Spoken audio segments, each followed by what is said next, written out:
The axially split casing design allows removal of the impeller and bearing housing assembly without disturbing suction and discharge piping. Storage and protection. All pumps are shop tested and ready for operation when delivered. If equipment is to be stored for long periods of time, 6 months or more, should be kept in a clean, dry area, and the following precautions should be taken to ensure that the equipment remains in good condition. Be sure that the bearings are fully lubricated. The shaft should be rotated 10 to 15 revolutions by hand periodically in order to spread the lubricant over all the bearing surfaces. Suitable intervals are from 1 to 3 months. Installation. The pump should be located as close as possible to the liquid supply so that the suction line is short and direct. Location should require a minimum of elbows and fittings in the discharge line. Before installing the pump, ensure that the foundation on which the pump will be placed is prepared well. It has to be sufficiently substantial enough to take the weight of the pump and absorb any possible vibrations from it. The foundation has to be absolutely straight without any inclination or tilting on any side. The foundation bolt of proper size should be embedded in the concrete and base plate tightened, ensuring that it is level in all directions. Piping associated with the pump must be anchored and supported independently of the pump and should never put any strain on the pump casing.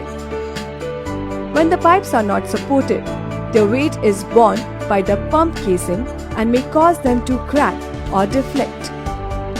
It is important that the connections be carefully aligned axially, angularly, and in length.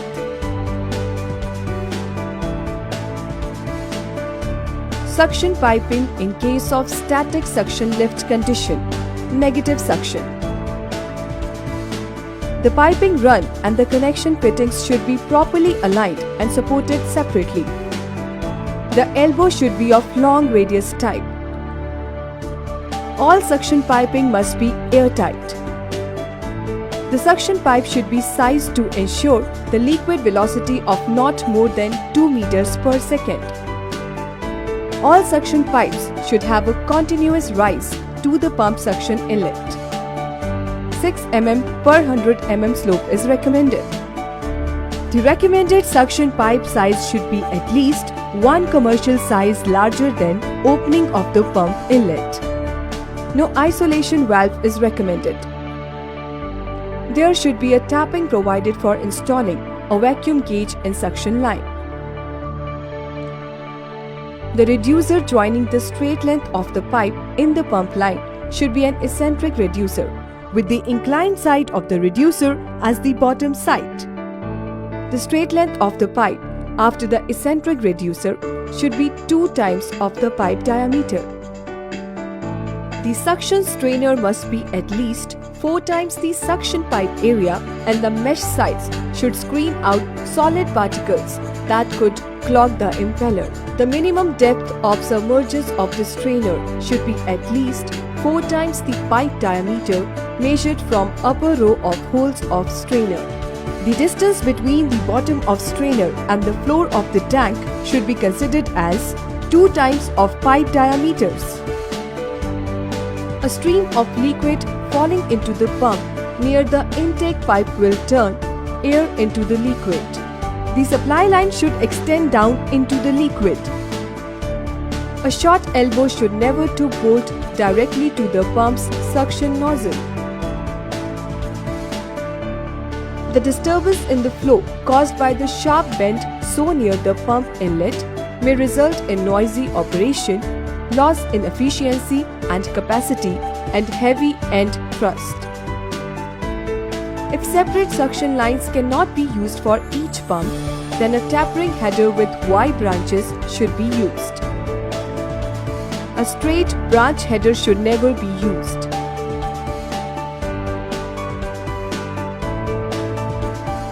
Suction piping in case of flooded suction condition. Positive suction. In case the water is being supplied to the suction through gravity, example, an overhead tank, a slightly different setup is needed. The elbow should be of standard type or of the long radius type. Isolation valve should be provided in suction line. The pipe supplying from the tank into the pump should have a descending inclination. The straight run of the piping leading to the pump suction nozzle should be at least 3 times to 6 times the diameter of the pipe from the upstream elbow.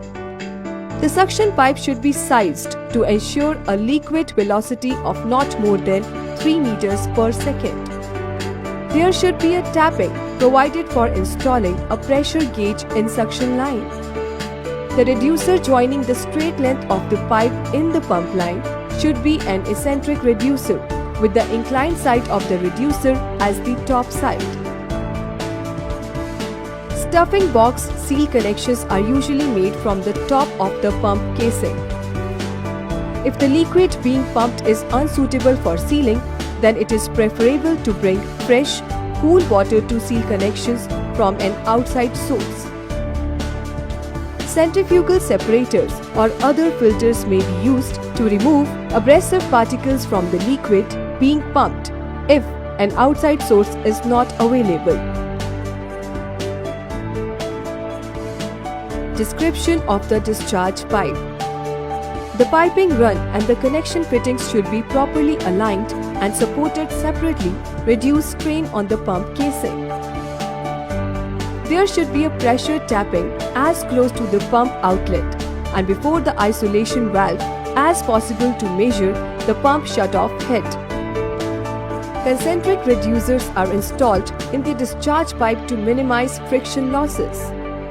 The check valve used in the discharge should be of non-slam type to prevent reverse flow and protects the pump from excessive back pressure. The isolation valve is provided downstream of the check valve so that these can be taken up for maintenance, priming and starting whenever required. The recommended discharge pipe size should be at least one commercial size larger than the opening of the pump outlet. The number of fittings and size changes should be minimum to prevent fluid friction losses. Expansion joints may be used only after a careful piping analysis, especially when the discharge pressures are on the higher side. Installation of pump and prime mover. The pump and motor unit needs to be fitted firmly onto the base frame using nuts and bolts before fitting in any pipes.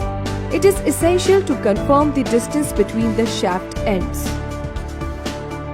In the subsequent step, the pump and motor are aligned to the final tolerance using a reverse dial gauge or a laser alignment tool. After the alignment is completed, the piping associated with pump should be bolted.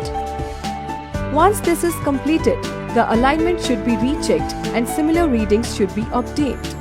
If this is not the case, then the piping should be investigated and suitable corrections should be made.